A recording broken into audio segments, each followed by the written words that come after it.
वासुदेवां शांताकारं भुजगशयनं पद्मनाभं सुरेशं विश्वाधारं गगनसदृशं मेघवर्णं शुभांगं लक्ष्मीकान्तं कमलनयनं योगभिर्ध्यानगम्यं वंदे विष्णुं भवभयहरं सर्वलोकैकनाथं। सज्जनों, आज अष्टम स्कंद की 8वें स्कंद की कथा शुरू हो रही श्रीमद् भागवत महापुराण की। आज चलिए सीधा चलते हैं भागवत कथा की तरफ। पहले अध्याय में ग्राह के द्वारा गजेंद्र को पकड़ लिया गया है। उसमें परीक्षित पूछते हैं, कहते हैं, परीक्षित ने पूछा, भगवान हम आपसे यह सुनना चाहते हैं कि भगवान ने गजेंद्र को ग्राह से कैसे छुड़ाया था। श्री सुखदेव जी कहते हैं, परीक्षित, क्षीर सागर में त्रिकुट पर्वत की तराई में वरुण जी का एक ऋतुमान नामक उद्यान था। उस उद्यान में एक सुंदर सरोवर था।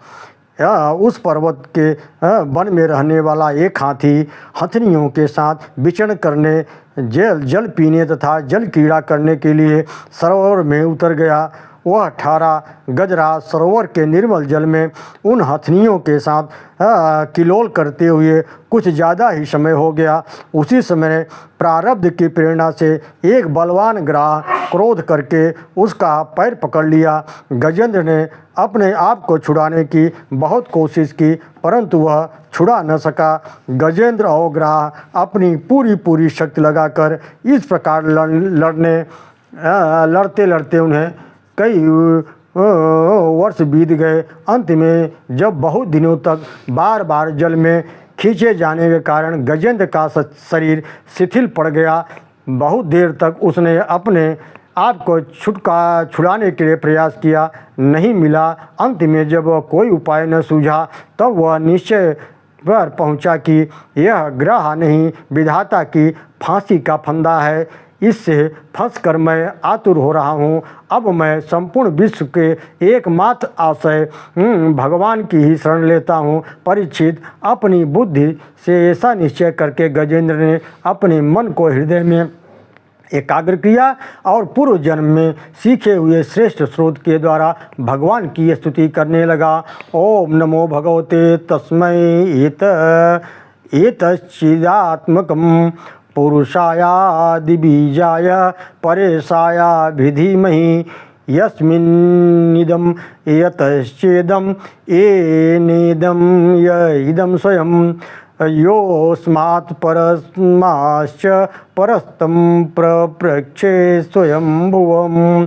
गजेंद्र ने कहा, जो जगत के मूल कारण है और सबके सेवक हृदय में पुरुष के रूप में विराजमान है और समस्त जगत के एकमात्र स्वामी, जिनके कारण इस संसार में चेतना का विस्तार होता है, उन भगवान को मैं नमस्कार करता हूँ, प्रेम से उनका ध्यान करता हूँ। यह संसार उन्हीं में स्थित है, उन्हीं की सत्ता से प्रेरित हो रहा है, वे इससे व्याप्त हो रहे हैं, स्वयं वे ही इसके रूप में प्रकट हो रहे हैं। यह सब होने पर भी वे इस संसार और इसके कारण प्रकृति से परे हैं। उन स्वयं प्रकाश, स्वयं सिद्ध सत्तात्मक भगवान की मैं शरण ग्रहण करता हूँ।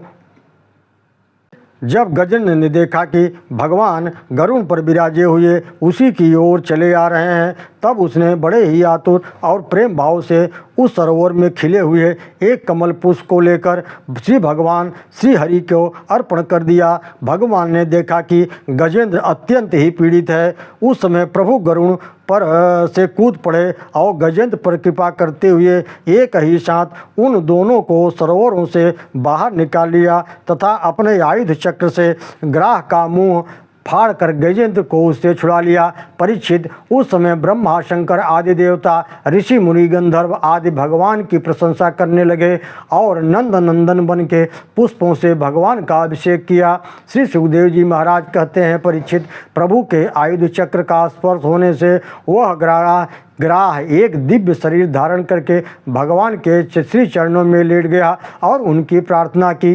परीक्षित, यह ग्राह पूर्व जन्म में हूहू नाम का गंधर्व था। वह एक समय सरोवर में स्त्रियों के साथ जल में क्रीड़ा कर रहा था। उस समय देवल नाम के ऋषि भी उसी सरोवर में स्नान करने हेतु आए थे। उस गंधर्व ने क्रीड़ा करते हुए जल में डुबकी लगाई और ऋषि देवल का पैर पकड़कर पानी में खींचा। इस कारण वे रुष्ट हो गए और उसे शाप दिया कि मगर ग्राह हो जा। भगवान के चक्र का स्पर्श होने से इसका उद्धार हो गया था। स वै न देवासुरमर्त्यांगिन न स्त्री न पट्यो न पुमान् जंतु नाथम गुण कर्म न सन्न शासन निषेध शेषो जयता सशेष। गजेंद्र ने कहा, हे भगवान न देवता हैं न असुर हैं, वे मनुष्य और पक्षी भी नहीं हैं, न वे स्त्री हैं न पुरुष हैं, न नपुंसक हैं, वे कोई साधारण असाधारण प्राणी भी नहीं हैं, न वे गुण हैं और न वे कर्म हैं, न कार्य हैं न कारण हैं। सबका निषेध हो जाने पर जो कुछ बचा रहता है वही उनका स्वरूप है, अर्थात वे ही सब कुछ हैं, वे ही परमात्मा मेरे उद्धार के लिए प्रकट हो। इस प्रार्थना के फलस्वरूप कोई देवता गजेंद्र की रक्षा करने के लिए नहीं आया, बल्कि सबका निषेध हो जाने पर जो प्रत्यगात्म रूप परमेश्वर शेष रहता है उसी ने गजेंद्र की रक्षा की। गजेंद्र पूर्व जन्म में द्रविड़ देश का पांड्य वंशी इंद्रद्युम्न नाम का राजा था। एक बार राजा इंद्रद्युम्न राजपाट छोड़कर मलय पर्वत पर जाकर तपस्वी का वेश बनाकर भगवान की आराधना करने लगे। उसी समय दैव योग से अगस्त मुनि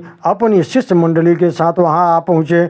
उन्होंने देखा कि यह प्रजापालन गृहस्थ्योचित अधिक सेवा आदि धर्म का परित्याग करके तपस्वियों की तरह एकांत में चुपचाप उपासना कर रहा है, इसलिए वे राजा पर कुपित हो गए।